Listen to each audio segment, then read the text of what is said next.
Bismillahirrahmanirrahim. Assalamualaikum warahmatullahi wabarakatuh.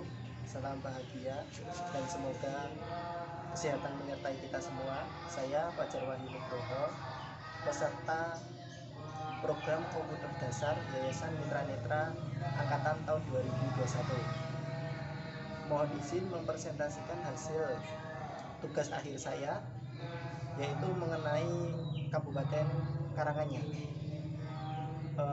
Untuk memsingkat waktu, mari langsung kita ke presentasinya.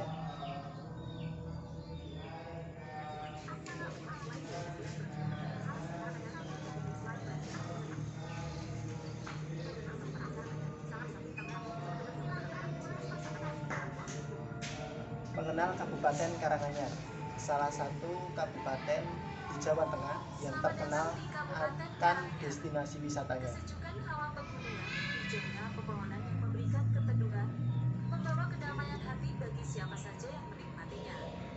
Itulah gambaran yang mewakili kedamaian Kabupaten Karanganyar.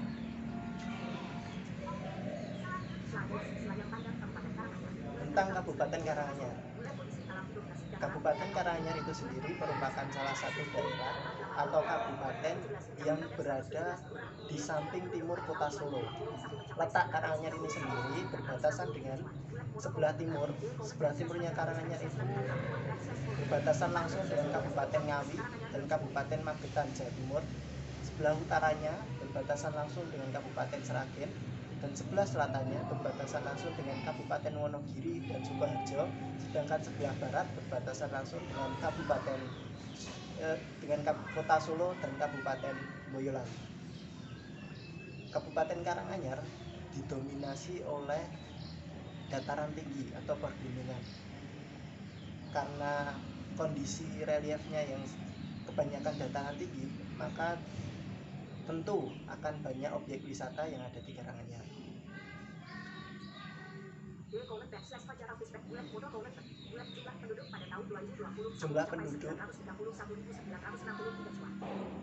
Jumlah penduduk di Kabupaten Karanganyar per tahun 2021 ini saya kutip dari halaman Wikipedia sebanyak 931.096 jiwa. Luas daerahnya 773,8 km dengan 17 kecamatan dan 117 kelurahan. Moto Kabupaten Karanganyar yaitu tentram, tenang, teduh, rapi, dan makmur. Visi misi Kabupaten Karanganyar akan disampaikan oleh Bupati Karanganyar sebagai berikut. Kabupaten yang sejuk, nyaman, indah, dan damai. Kabupaten yang menginspirasi. Pemerintah Kabupaten Karanganyar sungguh-sungguh dan bertekad mewujudkan cita-cita kami bersama memajukan Karanganyar dengan dua program: pembangunan infrastruktur menyeluruh, menciptakan 10.000 wirausahawan mandiri, kesehatan dan pendidikan gratis dengan tingkat SLTA, menjadikan desa sebagai pusat pertumbuhan, peningkatan kualitas data sosial. Itu tadi 5 visi misi Karanganyar. Yang pertama, membangun infrastruktur yang menyeluruh. Yang kedua yaitu menciptakan 10.000 wirausahawan kreatif. Yang selanjutnya, yang ketiga yaitu menyelenggarakan kesehatan dan pendidikan gratis baik di tingkat dasar maupun di tingkat menengah. Yang keempat yaitu menjadikan desa sebagai pusat pengembangan budaya. Yang kelima yaitu meningkatkan kebudayaan dan aktivitas keagamaan. Itu program pemerintah Karanganyar masa kini. Oke, lanjut.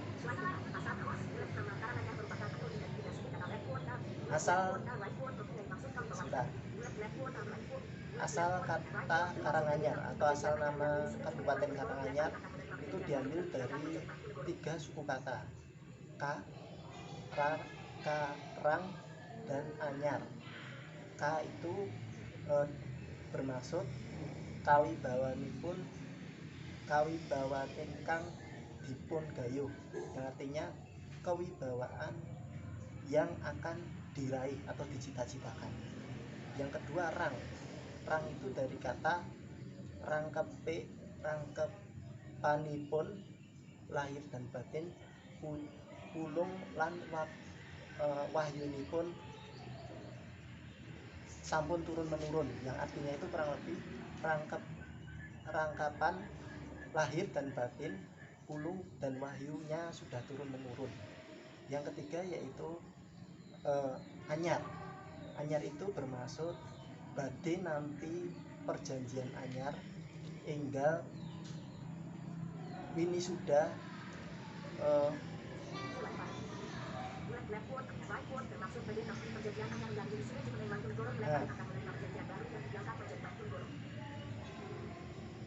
badhe nampi perjanjian anyar enggal wini sudah jumeneng Mangkunegaran 1, atau artinya akan mendapatkan perjanjian anyar, yaitu menetapkan sebagai Mangkunegaran 1. Itu arti dari kata Karanganyar.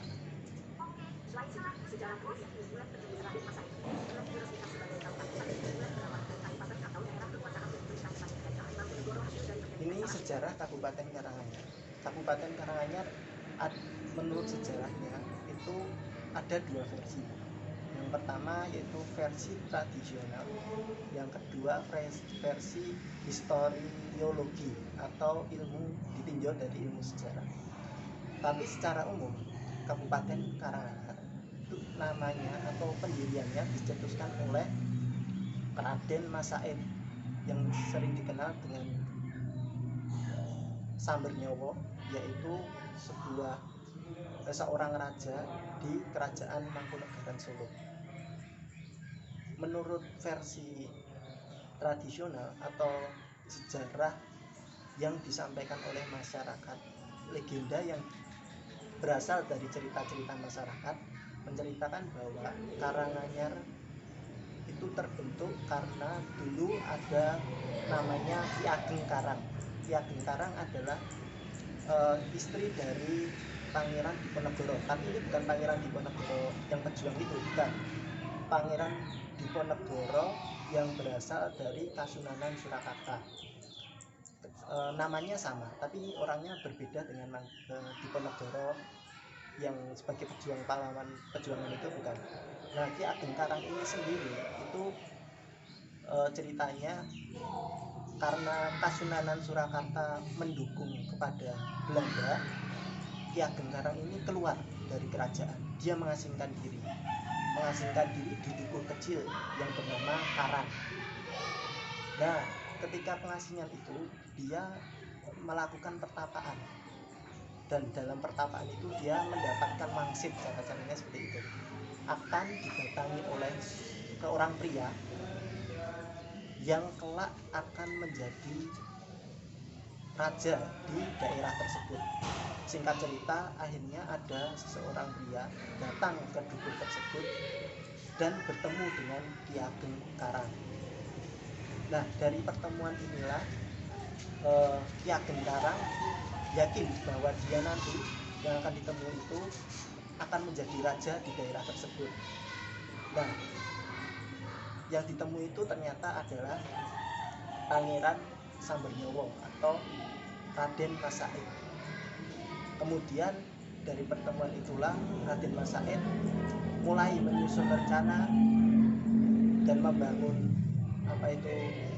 kekuatan untuk melawan Belanda dan melakukan gerilya atau perjuangan secara diam-diam supaya mendapatkan kekuasaan selain dari kerajaan Kasunanan Surakarta, karena kerajaan Kasunanan Surakarta sudah berpihak terhadap Belanda. Makanya Raden Masaid ingin mendirikan kerajaan yang merdeka, yang tidak berpihak dengan Belanda. Nah, Karanganyar ini adalah salah satu tempat gerilya atau wilayah yang dulunya untuk perjuangan Raden Masaid merebut kekuasaannya. Seperti itu. Karanganyar sendiri diresmikan pada tanggal 18 November tahun 1917 1917 melalui Rijksblad Mangkunegaran, yaitu pada zaman itu dipimpin oleh Raden Kanjeng Pangeran Aryo Mangkunegaran VII. Diresmikan melalui undang-undang kerajaan yang disebut Rijksblad itu tadi, nomor 37. Nah, di Rijksblad itu menyatakan bahwa Mangkunegaran mempunyai 2 kabupaten dan salah satu kabupatennya yaitu Karanganyar. Terus ini kita menuju versi yang historiologi atau versi ilmu sejarahnya. Menurut ilmu sejarahnya, Kabupaten Karanganyar didirikan karena adanya Perjanjian Solo Tigo.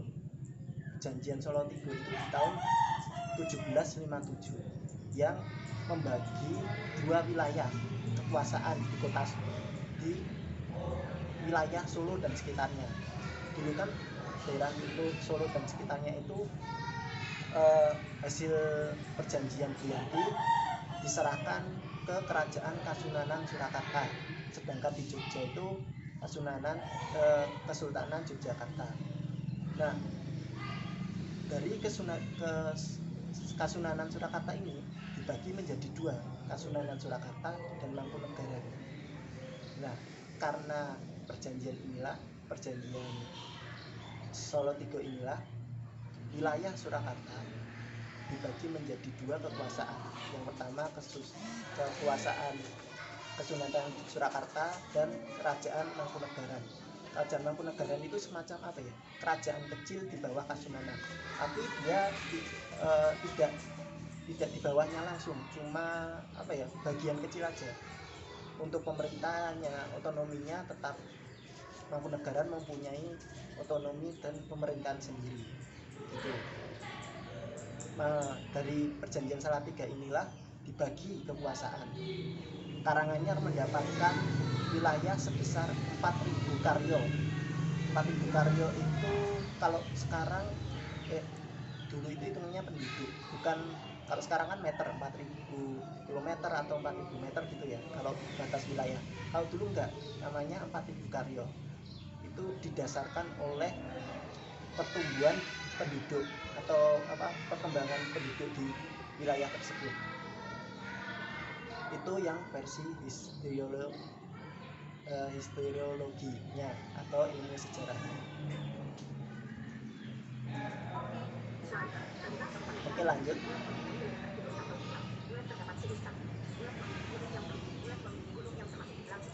Nah, kenapa saya ingin mempresentasikan mengenai Kabupaten Karanganyar?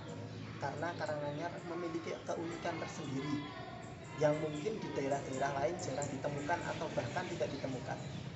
Keunikannya diantaranya yang pertama yaitu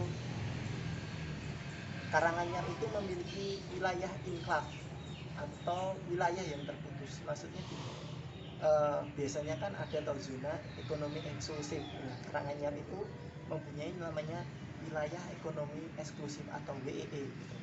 Disebut juga dengan wilayah enklave. Wilayah enklave itu wilayah yang terputus dengan daerah sekitarnya. Jadi Karanganyar itu ada 2 bagian. Yang pertama bagian kota di timur kota Solo, dan yang kedua bagian barat di barat kota Solo, yaitu Kecamatan Colomadu. Nah, di Kecamatan Colomadu inilah saya tinggal.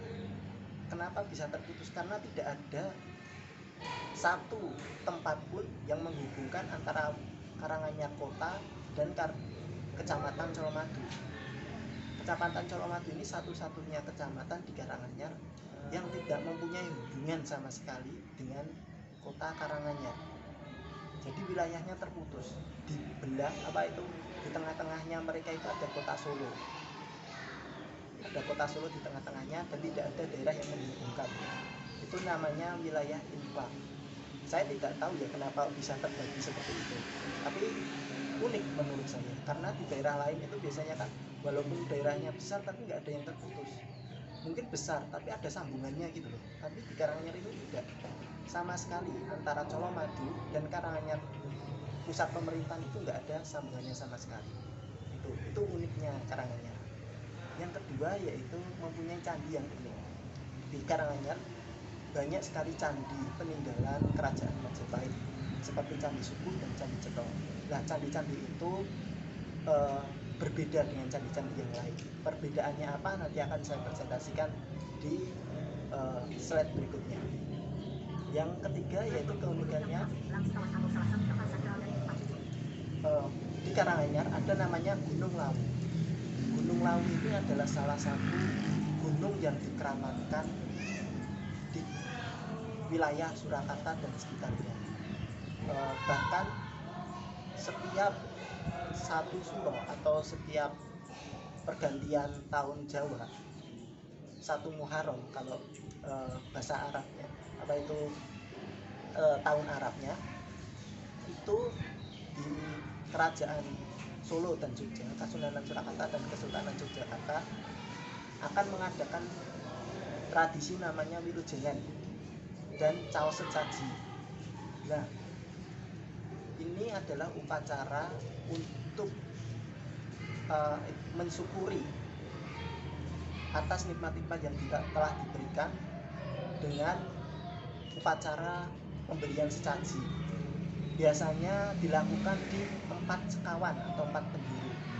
Nah, Gunung Lawu adalah merupakan salah satu kiblat sekawan, salah satu tujuan yang diadakan upacara tradisi Wilujengan dan Caos Sesaji itu sendiri. Makanya menurut saya ini adalah keunikan Karanganyar tersendiri. Di daerah lain pun mungkin tidak ada.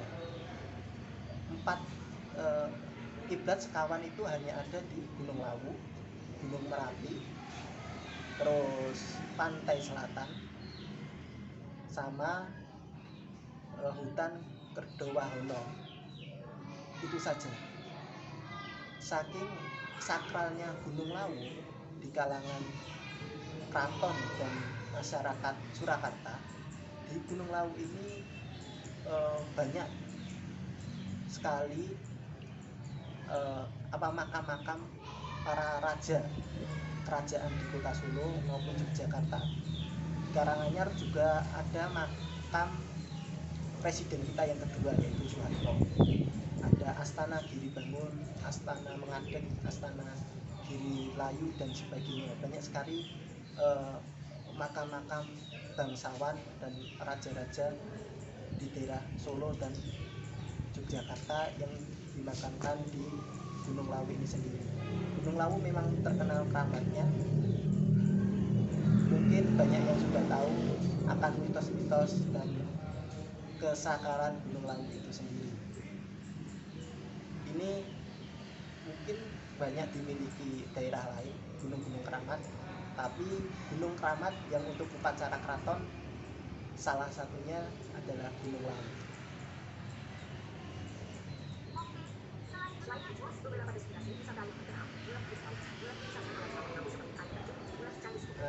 Saya tadi sudah bilang bahwa Karanganyar itu merupakan daerah yang terkenal akan destinasi wisatanya. Banyak sekali destinasi wisata di Karanganyar. Contohnya seperti wisata alam Tawangmangu, terus Candi Cetro dan Candi Suku, terus ada Kebun Teh Kemuning, Telaga Sarangan, Gunung Lawu, dan masih banyak lagi.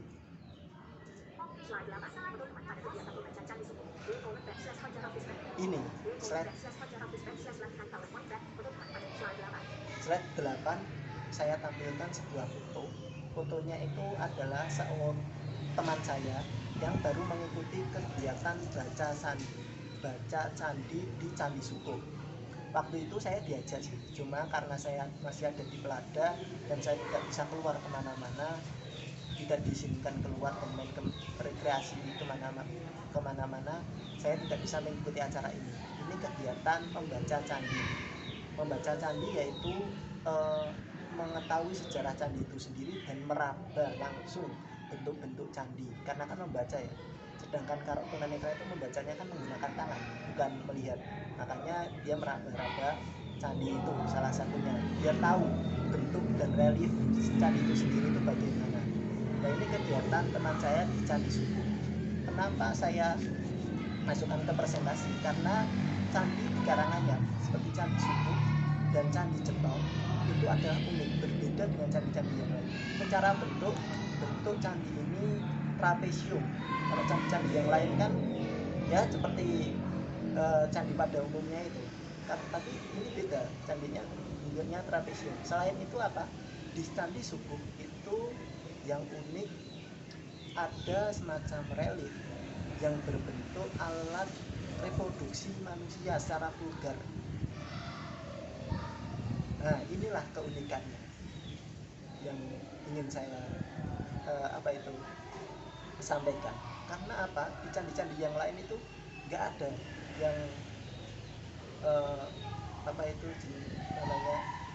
menampilkan relief yang berbentuk alat reproduksi manusia secara vulgar. Ini bukan bermaksud musuh, tapi mungkin ada filosofi tertentu kenapa ada relief tersebut. Dan yang saya sampaikan inilah keunikannya di candi-candi Karanganyar. Makanya dinamakan juga Candi Cetong. Saking cetonya seperti itu, makanya dinamakan Candi Cetong seperti itu. Oke, lanjut. Nah, ini selanjutnya di slide 9 saya tampilkan kegiatan saya di Bukit Mungkrang. Bukit Mungkrang adalah salah satu wisata alam yang ada di Tangerang. Bukit Mungkrang itu ketinggiannya sekitar 2194 meter di atas permukaan laut. Ini merupakan salah satu bukit yang cocok untuk hiking pemula atau yang suka naik gunung. Bagi yang suka naik gunung baru ajar, maksudnya dia pemula, cocok sekali untuk mencoba Bukit Mungkrang sebagai tujuan hikingnya pertama kali. Karena di Bukit Mungkrang ini sendiri cukup murah biayanya. Biaya masuknya hanya 10.000 waktu saya dulu. Terus tidak terlalu tinggi juga. Terus di sini tidak banyak pohon-pohon besar. Adanya kayak semacam rumput ilalang gitu sama padang pasir. Jadi semisal kita mau berfoto itu instagramable sekali, atau ya cocok lah untuk kita foto-foto. Walaupun kita tunanetra, tapi untuk pasang status ya boleh lah kalau di Bukit Mungkrang gitu. Saya sarankan kalau naik ke Bukit Mungkrang itu sekitar pagi atau sore hari, karena kalau di siang hari sangat panas, yaitu itu tadi tidak ada pohon-pohon besar yang ada di sekitarnya. Jadi ya kalau matahari sedang terik tentu akan panas sekali gitu. Untuk aksesnya, untuk kita yang tunanetra, kita tetap memerlukan pendamping karena di Bukit Mungkrang ini sendiri belum ada petugas khusus untuk disabilitas, dan jalannya di Bukit Mungkrang ini cukup setapak saja, jadi jalan setapak gitu. Tapi sebenarnya bisa sih kita lalui, bisa kalau ada pendamping yang membantu kita. Ini contohnya saya bisa sampai puncak. Itu menunjukkan bahwa gunung ini sebenarnya aman untuk tunanetra.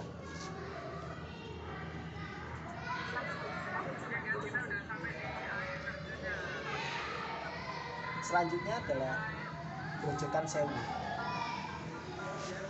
Ini saya tampilkan MP3 keseruan ketika saya rekreasi dengan teman-teman di Grojogan Sewu tahun 2020 bulan Januari.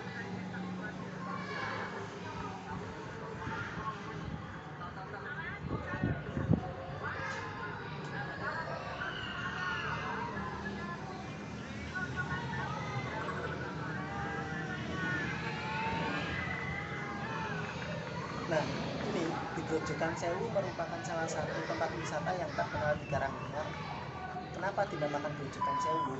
Ada yang mengatakan karena ketika kita mau menuju ke grojokannya kita harus melalui tangga sebanyak 1000. Tapi ada juga yang mengartikan bahwa saking derasnya grojokannya itu atau air terjunnya, maka disebutnya air terjun Grojogan Sewu atau air terjun yang 1000 air mengalir seperti itu. Di wisata alam Tawangmangu ini sebenarnya kalau untuk tunanetra sendiri karena sekali lagi di kawasan pegunungan itu aksesnya beda ya sama di kota-kota. Kita harus memerlukan pendamping untuk rekreasi di sana karena ada medan-medan yang cukup membuat kita terkaget, dan jika kita tidak hati-hati akan terpleset dan akan terjatuh. Tapi kalau misalnya ada pendamping, saya kira aman-aman saja. Gitu. Di Grojogan Sewu ini ada setidaknya 2 lokasi. Pertama Grojogan Sewu itu sendiri, kita bisa bermain air di situ, walaupun tidak bisa mendekat di grojokannya secara langsung ya. Kita hanya bisa di sekitarnya saja, ada pembatasnya di situ. Ini saya pernah di bawah grojokan itu sendiri. Airnya cukup dingin, cukup menyegarkan. Tapi kita tidak bisa berenang di sungainya karena berbahaya. Arusnya sangat kencang. Terus selain itu di Grojogan Sewu juga ada kolam renang. Jika kita takut ke grojokannya, kita bisa bermain dan berenang di situ. Tempat renang yang disediakan.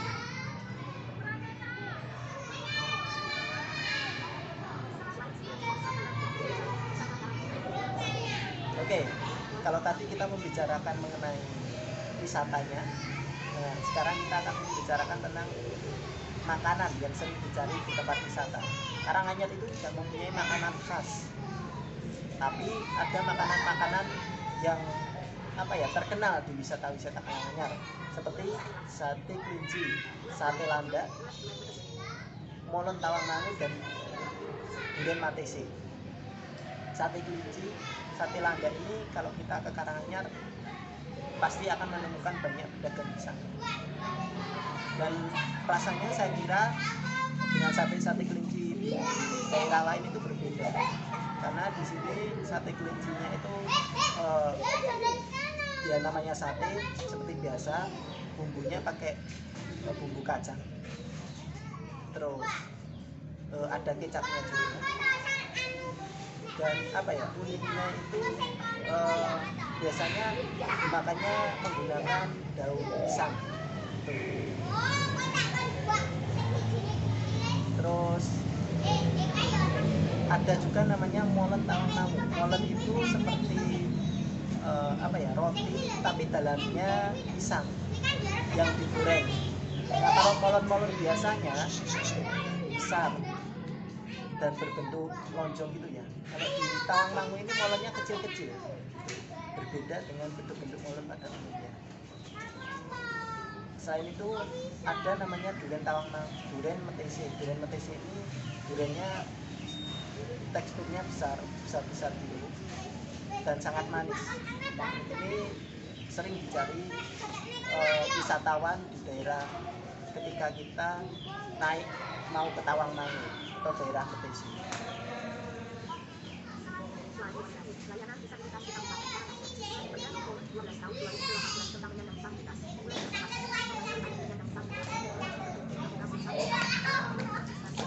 Ini aksesibilitas di Kabupaten Karanganyar itu sendiri.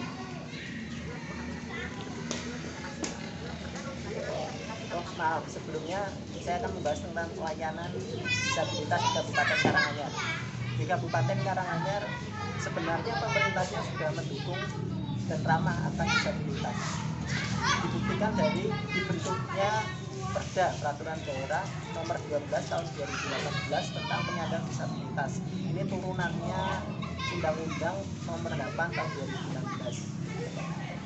Selain itu, di Karanganyar sendiri untuk layanan disabilitas ada namanya Sistem Informasi Terpadu Penyandang Disabilitas. layanan ini digunakan untuk ketika kita mau mengurus administrasi, terus mencari info bantuan sosial, terus mencari layanan publik bisa melalui sistem informasi terpadu penyandang disabilitas Karanganyar ini sendiri. Yang selanjutnya di Karanganyar ada tim advokasi difabel untuk mengadvokasi kita disabilitas ke semua pihak, baik ke pemerintah maupun ke pihak-pihak terkait. Selain itu Karanganyar sendiri secara infrastruktur di layanan-layanan publiknya cukup akses, banyak saya temukan body block, terus tangga tapi yang bisa untuk kursi roda itu, terus ada kayak semacam petugas yang disediakan khusus ketika kita tiba atau di tempat-tempat pemerintah untuk membantu kita ketika melakukan aktivitas itu di pusat kotanya sih. Kalau di tempat saya di Colomadu itu belum ada, hanya di pusat-pusat kota saja. Lanjut.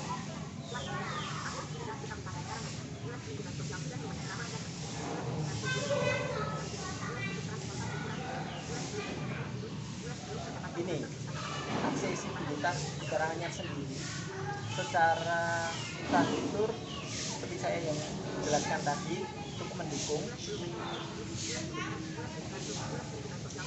Lingkungannya, lingkungan sosial sudah sangat ramah. Jadi kalau misalnya mau main ke Karanganyar jangan khawatir, orangnya sangat ramah-ramah dan dia ramah serta akrab dengan kita disabilitas. Kalau transportasinya sendiri karena wilayahnya semacam perdesaan masih sangat susah, apalagi di wilayah di desa seperti Tamangangu, PTC, Karangpandan dan sebagainya itu sangatlah susah. Kalau di pusat kotanya cukup mudah, banyak sekali bis maupun angkutan kota, tapi untuk kita menuju ke desa-desanya itu kita harus memerlukan transportasi sendiri, nganter atau gimana gitu. Intinya masih sangat susah kalau transportasi. Terus belum banyak sekolah inklusi juga di sana, adanya SLB, belum ada perpustakaan khusus untuk disabilitas. Itu sekilas tentang aksesibilitas Karanganyar. Ini saya tampilkan kegiatan saya ketika pelepasan Peparnas kemarin. Ini merupakan salah satu bentuk kepedulian pemerintah Karanganyar terhadap disabilitas dengan memberikan dengan memperhatikan ketika kita mau lomba baik di tingkat nasional maupun di tingkat daerah, pemerintah Karanganyar sangat memperhatikan. Salah satunya ini, setiap kita lomba dilepas, jarang loh ada kalau di daerah sini itu daerah-daerah lain belum tentu yang mau melepas seperti ini. Paling mau melepas cuma sekedarnya, tapi Karanganyar ini sangat memberikan perhatian khusus kepada kita. Tidak hanya untuk olahraga, di bidang-bidang lain pun seperti itu. Sering mengadakan acara Hari Disabilitas Internasional dan acara-acara disabilitas lainnya.